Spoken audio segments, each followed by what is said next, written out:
আজকাল ডিভোর্সের রেট অথবা ব্রেকআপের রেট এটা অনেক বেশি বেড়ে গেছে।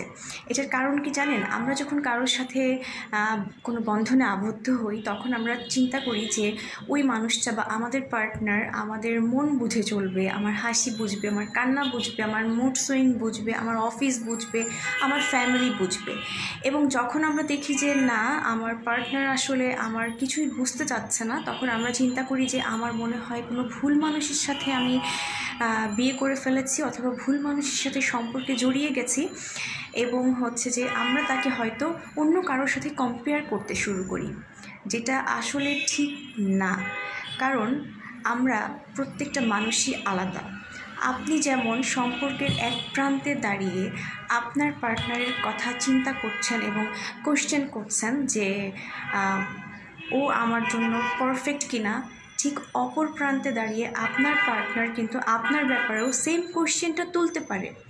হ্যাঁ, এখন হতে পারে যে অনেক সংসার টিকে যাচ্ছে বা আমরা দূর থেকে হয়তো দেখছি যে স্যাক্রিফাইস করছে, অথবা কোনো একটা আইডল কাপল আমরা দেখছি।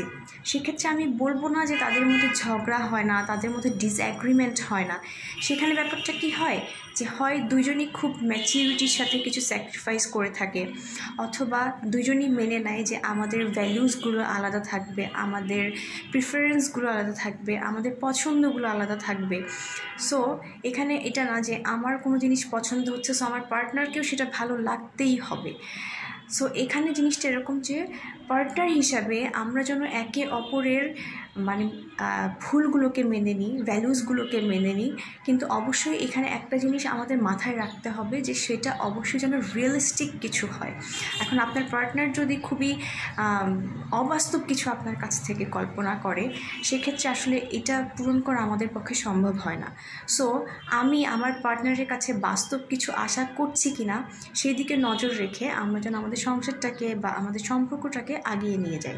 সো তখনই আমাদের সম্পর্কগুলো ভালো হবে যখন আমরা আমাদের পার্টনারের রিয়েলিস্টিক কিছু ভুল অথবা তাদের ইম্যাচিউরিটি যাই থাক, অথবা কিছু স্যাক্রিফাইস আমরা করব যেগুলো অবশ্যই বাস্তববাদী হতে হবে।